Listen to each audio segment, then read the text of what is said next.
Hey, what's up, Bootstrappers? It's Ryan Nickel coming at you with another Flashcard Friday. Hey, so if you don't already have your set of these cards, man, I don't know what you're waiting for.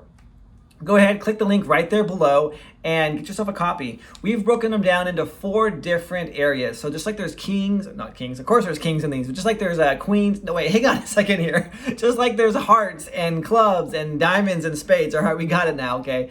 Just like there's those 4 suits, there's also ways to talk to sellers, ways to talk to buyers, some real estate math that you gotta know how to master, and then of course, some marketing tips and ideas. And so we're just gonna go ahead and jump into this. But just remember here that this is all meant to help you get your next deal, because you're just one deal away, especially if you're just getting started, just one deal from changing your entire financial future. And this is like having a mentor in a pocket here. You know, you're like having me, your mentor, right there in your pocket. You can practice these things daily. So let's just go ahead and go with this week's card. And we have the 4 of clubs. There it is. 4 of clubs. Let's talk about what happened. I learned this phrase a long time ago, actually. I learned this, well, when I was in the mortgage industry.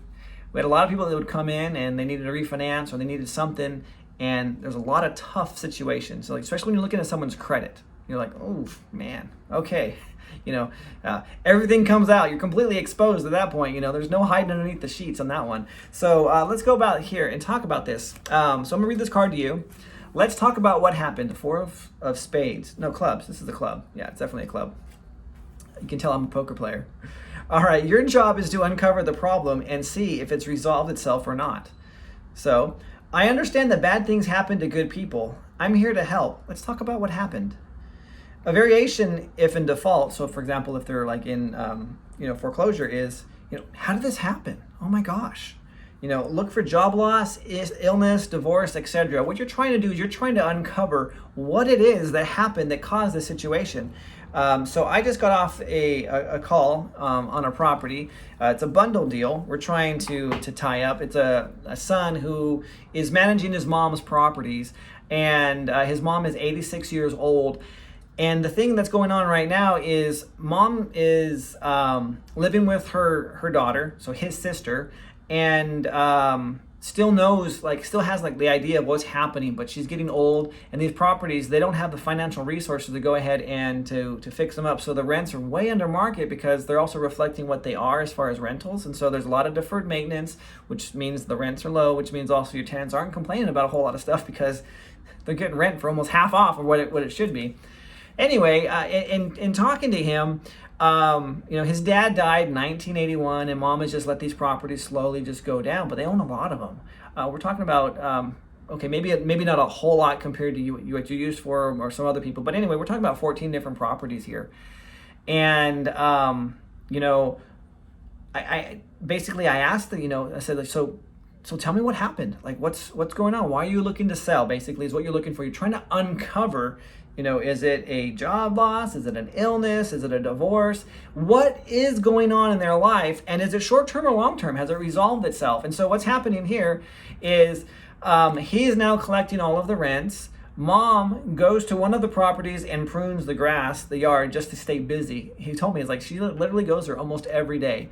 It's an 1.5 acre property. It's just, it's something to keep her busy, I guess. So he doesn't want to let that particular parcel go because it's something that mom does to keep herself busy. But this also is funding mom as well. And he's also he's very conscientious as well. He's like, look, I got people that are living in here that are on Social Security that have been with us for years and years and years, and they're on fixed incomes. They may not be able to go somewhere else to replace a rental of like kind at a price that's going to be able to, that they can still sustain themselves and live. So we're talking about what happened here. And so why is this important? Well, sure, I can go in there and I can just offer cash price. Hey man, I'm gonna buy all your thing, one big lump sum bundle. But understanding what's going on there allows me to be more creative in my offer. And so in part of the conversation, I asked him, I said, what's your mom going to do? She's collecting X amount of dollars a month right now. And if we were to strike a deal here where we could take all of these things, all these headaches away from you and, take all of the burden of maintenance and property and everything else, Is she just going to put the money in the bank and live off that money, or is it going to be dispersed out, or what's the plan? Would you be open to maybe having mom carry back some paper on this property? That way we're, one, not displacing these tenants that are undervalued, under market as it is right now, at least not all at once. Two, we're able to give mom a little bit extra income. Three, we're able to come in a lot less capital on our part to pick up some property. Definitely said that he was open to that idea, and he basically said that he could be as creative as he needed us to be in order to help them in this situation while still helping the tenants in that where they're at.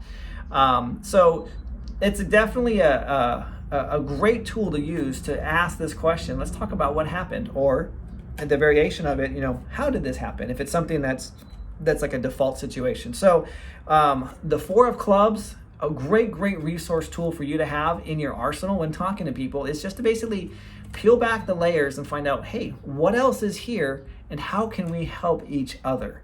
So let's talk about what happened and how we used it, and how I actually used it just today. Are we going to buy all those properties? Sounds like we're not going to buy that 1.5 acre parcel. Sounds like grandma or his mom likes to go over there and trim the grass and just prune it. He says she digs around and prunes. I don't know what they're doing. Maybe they have some plants that we don't know about. Who knows? So that's the fun thing about this business. You're always finding different people, different things that are going on in people's lives. And, how can you be creative to help them and all at the same time help yourself? So I'll let you guys know what happens on that one. Curious to see how you guys use this one. Let's talk about what happened in your own personal investing lives. So just remember, you're one deal away from changing your entire financial future for the better. And if you don't have access to these flashcards, go ahead and get them. Click the link there below. Get there faster financially. And I will see you guys next time.